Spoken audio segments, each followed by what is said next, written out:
right. Well, first, I want to thank everybody for coming here. This is the last talk on the last day of Build, and we're really impressed that you're joining us, so thank you. First off, I want to introduce myself. I'm Dina Fuller. I'm a principal program manager at Microsoft, and my focus is on building end-user experiences.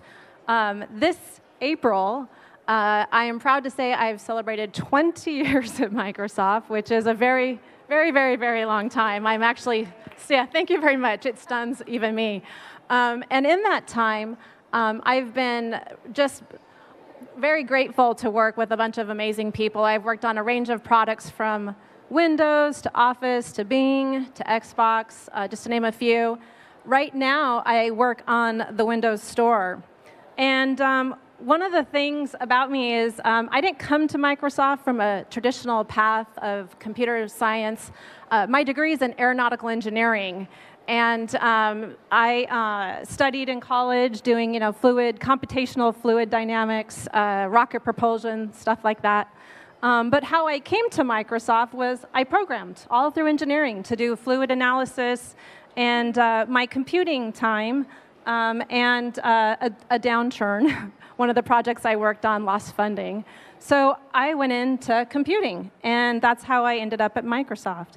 And when I was there, I fell in love with the people and decided, even though I had just gotten out of aeronautics, much to my parents' chagrin, I decided to make a change. And they were actually wondering what I was doing, to be honest, at the time. And it's been impressive. It's been a long time, and we're going to get into some of the challenges that I've seen in that 20 years. But right now, I'd like to hand off to my friend Emily and let her introduce herself. Hey, everybody. I'm Emily Downey, and I'm a principal design researcher at Microsoft. Unlike Dina, I haven't been here for 20 years, only 5 years, but I still feel accomplished about the 5 years. It's definitely felt like longer and shorter on some days. My team leads research for the Windows Shell, MSN, Edge, and the Store, which is how Dina and I met originally. And similar to Dina on this regard is that I don't actually have a traditional researcher background. So while most of my team has their PhDs in psychology or HCI, my background's actually in political polling. But what really drew me to Microsoft, and specifically engineering, is bringing people and data together to make better decisions, and bringing people and data together to identify new business opportunities that maybe the business isn't normally thinking about. So we'll talk a little bit more about how we bring in research to help the business make better decisions, but for now, I'll turn it over to Anne. Hello, everybody. I'm a senior supportability program manager in CELA accessibility team. I joined Microsoft 2 years. I think I win by the sheer number of years. No, just kidding. When I joined Microsoft 2 years ago, we were at the very beginning of accessibility journey as a company, or I would say the revamp accessibility journey, re-effort, I should say. And in the past 2 years, it's been absolutely outstanding to see the progress that we have made together in this journey. As you can probably guess by that statement, my responsibility is to advocate for accessibility across our company. And I can't do this alone. I partner with, every day, I am privileged to partner with various engineering teams and PMs across our company to ensure that our products are accessible to and usable by people with disabilities. The ultimate goal is we know that our technology can empower people, whether people with disability or not. And there are too high unemployment rate among people with disability. And we know that our technology can help cut down that unemployment rate. This really motivates me to bring my A game to work every day. And no, I don't have an engineering background, but Microsoft is an inclusive place where every point of view is welcome, just so as long as we work together toward common goal to create product that empowers every person and every organization on the planet to achieve more. And I think I have what it takes to have a seat at the table, and not just me, but other people, other employees with disability across Microsoft as well. So it's been brilliant to be able to be here for this past 2 years. Okay, so one of the things that we've talked about is, well, specifically me having been here 20 years, it's just how much technology has been adopted throughout everyone's lives, globally by billions and billions of users. And when I think about my time at Microsoft 20 years ago, it was much a more linear, problem. And when we were designing for our products, it was often just me and a couple of devs in a room, largely thinking about, well, what did we want? What did we think we needed? And that was okay because, at the time, I think my personal life, I had like maybe 1 or 2 PCs at work. At home, there was one. It was shared by everybody. And when I look at my life today, not only do I have multiple devices in my life, my kids are now young adults, and they have multiple devices in their life. Even their grandparents, my dad, who's a retired farmer, as you can imagine, he was probably the last in our group to even want to use a computer, and now he has a smart device. My grandson, somehow, he's 1 year old, he can use, smartphones and an Xbox game controller, and it's amazing, but it's also daunting. If you have billions of users, many of them who are not like you, what we did 20 years ago, actually, it's just not going to work. And it's especially hard when the users that we're designing for are very much unlike myself. And so one of the things that we struggle with is that just like in our everyday lives, we have lots of information everywhere, right? There's lots of customer feedback that we get through different social networks. We have a lot of telemetry and experimentation. And so trying to distill that into something that's actionable for our team is often a challenge. And one of the jokes you can imagine as an aeronautical engineer is people will often say, oh, it's not rocket science. But actually, when you're trying to design for billions of people all over the world who are not like you, it kind of sort of is becoming like rocket science. And so with that, Emily, I thought you could share how you're empowering our engineering teams to kind of break this all down.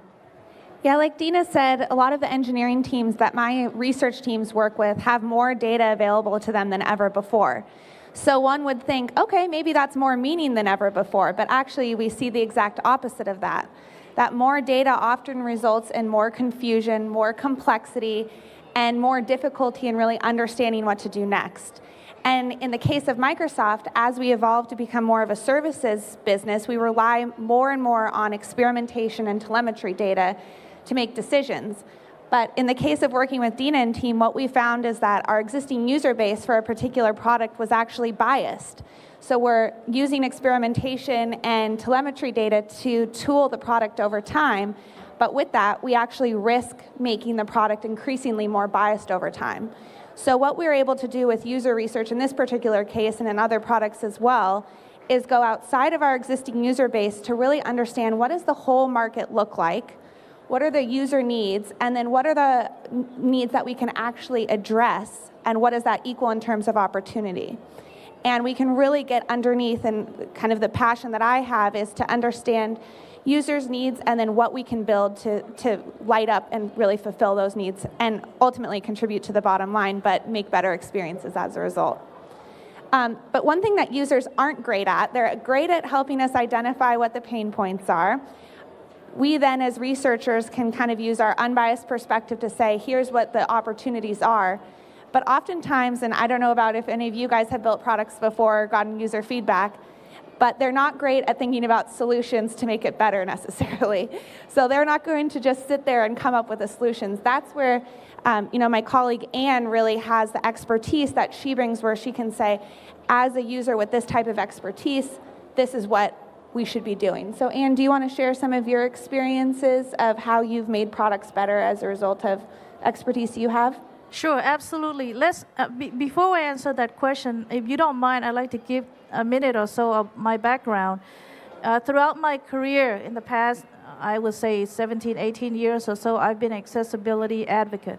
And I have been representing, in this case, of the blind community throughout my career. And one thing that the blind community or the blind computer users have to encounter every day is we use different output methodologies. So instead of seeing things on the screen, we obviously are hearing things from the computer.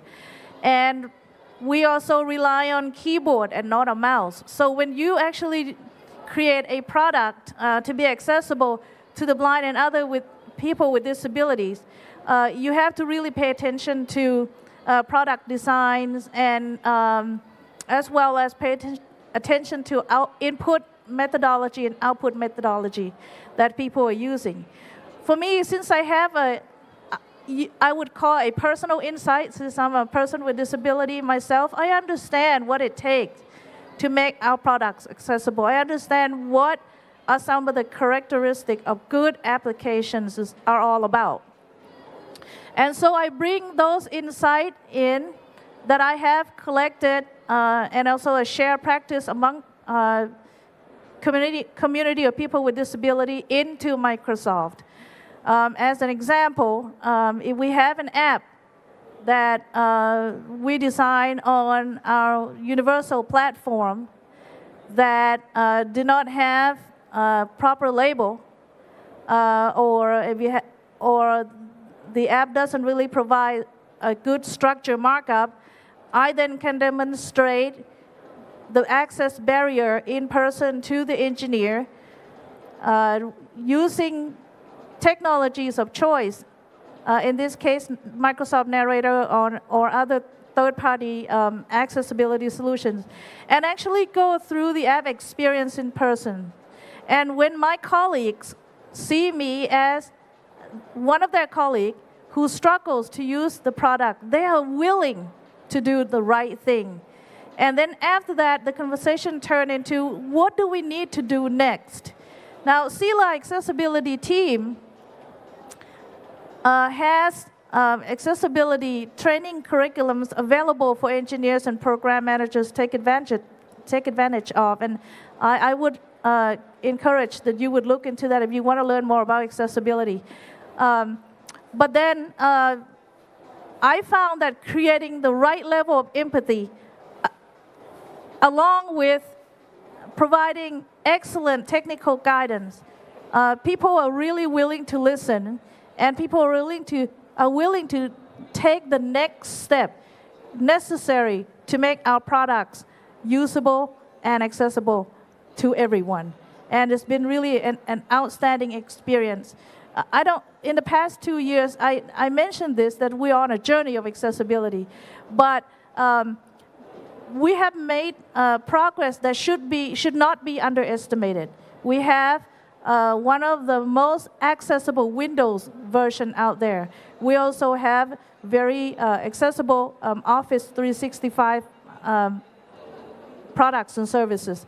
That is huge. We still have much more to do, though.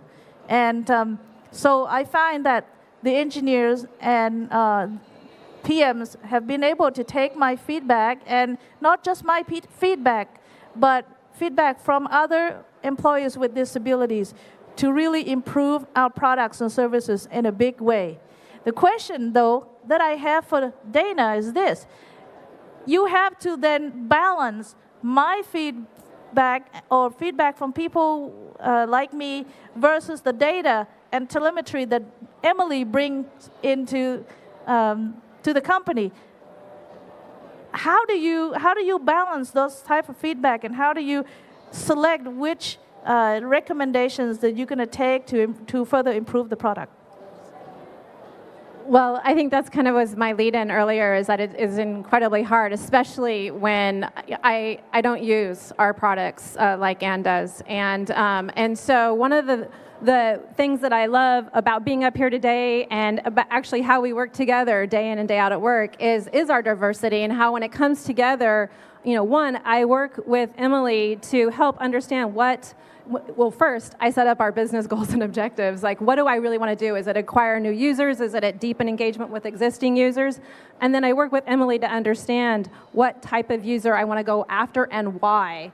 And then in the case of accessibility, which is a big initiative for our company, it's really I can't stress enough how amazing it is to have Anne come and use your products. For a long time, I could go and do my checklist of, here's the things that we need to do to make it functional. I thought I was doing a pretty good job until I sat down with Anne and she used the product and I was like, wow, there's opportunity, right?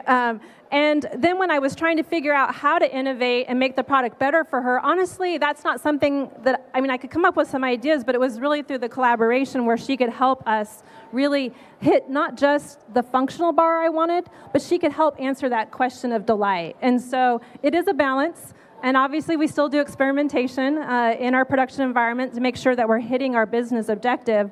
But I think one of the things that I love about the panel and all of us, we have diverse backgrounds. We came to Microsoft through all kinds of paths. We all have a shared passion for what technology can do, but it really is through this collaboration that I think we're setting up on Microsoft's vision that in order for us to grow our business, we have to broaden our team and our talent and our focus around inclusion and diversity to meet the growing user base that we have, around the world. And so with that, I just want to thank you guys for joining us. We have a couple of minutes if you have any questions for us.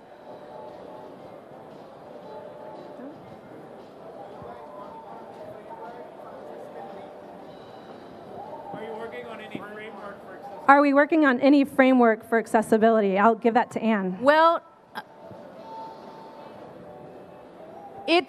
so let me answer it in this way.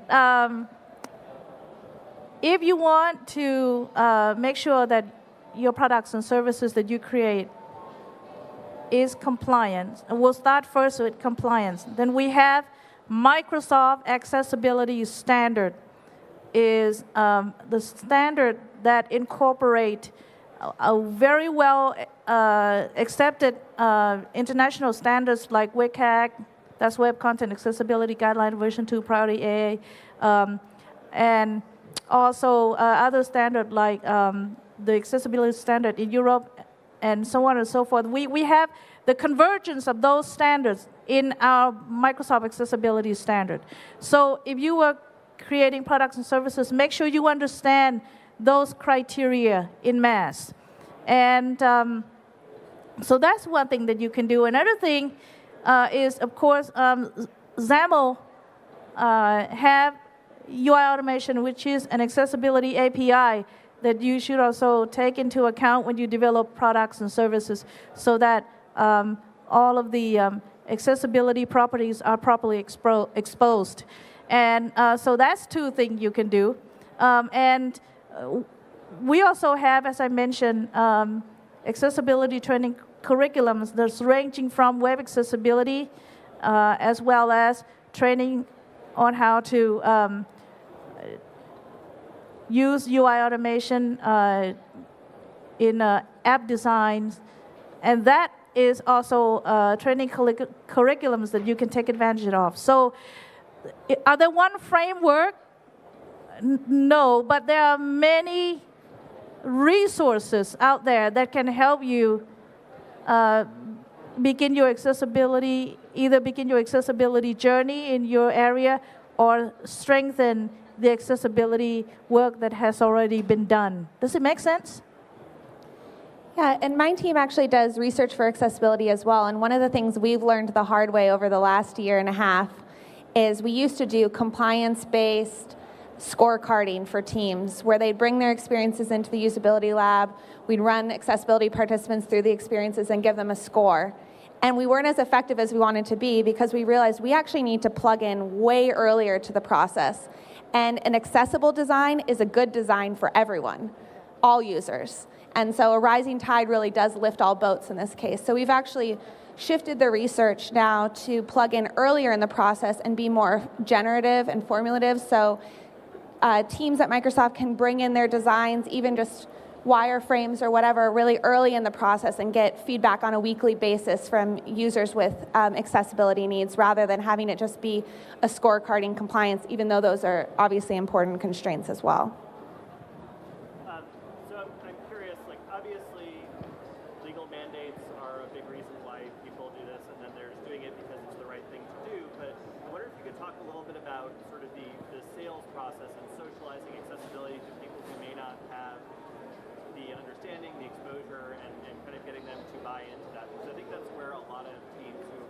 are accessibility advocates, they may be the one person in an organization that's struggling to get other people to see the value in this.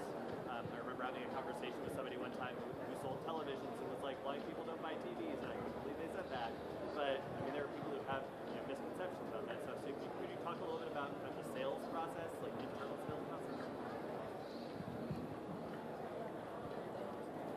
Yeah, I can speak a little bit about what we're experiencing from a research perspective with this exact question. So the question was around the sales process of, how do you sell accessibility or these concerns? It's one thing to say that someone should care about it, but it's another to sort of get that evangelism out there on a grassroots type level.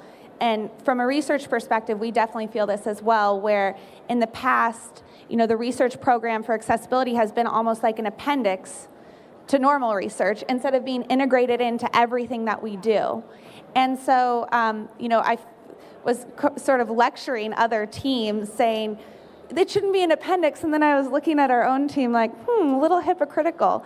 So I think one thing we've done is trying to not only drive empathy and awareness, but when we drive empathy and awareness, also provide the tools for teams for the do's and don'ts to take action. So oftentimes, when we drive awareness, whether it's through videos, we call them shame videos, where we show customers failing at certain experiences, we won't necessarily provide then the toolkit for them to go and take action with. So that's one way we've adjusted in research to get at your very point, is to say, here's what you need to be aware of, here's the empathy you need to have, and as a result, here are the 3 things that you need to consider as you design and build your product. Anne, do you have anything you'd add there? Yeah, I think I agree with what Emily has said. The thing that I also want people to know that accessibility truly does matter in how we gain revenue into our company.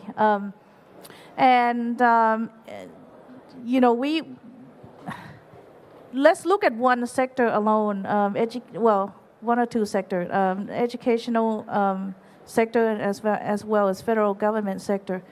More and more today, we have much more stringent criteria in accessibility that people are asking and requesting of us. Can you please tell us, Microsoft, that your products are and services are accessible? Would you please demonstrate to us why do you think your products are accessible? And that actually, this kind of discussion is getting more and more prevalent in the sales side of the company. And the SELA accessibility team is coming up with a way to educate our sales team to ensure that they would be ready to answer those type of questions. And stay tuned, there will be a sort of a one document where you can go to learn about how to talk about accessibility, how to evangelize on accessibility in our products and services. And this is, I think, the resource that we making available, continue to make available. And it will be a great resources that people can look and truly understand the impact of accessibility. Accessibility work is not just the right things to do. It is necessary, and it can be, I will use the term competitive advantage to bring more revenues into the company. And I'll give a shout out to my colleague Leith Malik from SELA Accessibility, and he's leading this effort. And so stay tuned, there will be documentation out there to help educate the sales force within Microsoft. One thing I was thinking as we were talking about some of the advantages is as we were going through some of the early designs of our pages and we were looking at, and using the product and what the narrator was reading, and you could see where there was some inefficiencies of information where we just had all these links on the page and it wasn't reading very well. Interestingly enough, we were having similar, as we were designing our applications, UWP across the device ecosystem, we'd start to watch people using our product on Xbox with the game controller, and they were having similar inefficiencies where there was just too many links that they were navigating through. And what we found is when we thought we actually ended up putting a similar lens. We didn't expect this initially, but when we think about how you were navigating through our product for Narrator, often the solutions that we came to in terms of what should be on the page initially and what would be like, you could say a click away, it benefited both. And so you'll often, I think we're finding that sometimes where we land in terms of the solutions is actually beneficial across our device ecosystem. I'd like to give an example of a accessibility improvement that we make in a product that actually resulted in a pretty amazing adoption. So accessibility checker used to be hidden in Office application, but now we move it up into the review tab.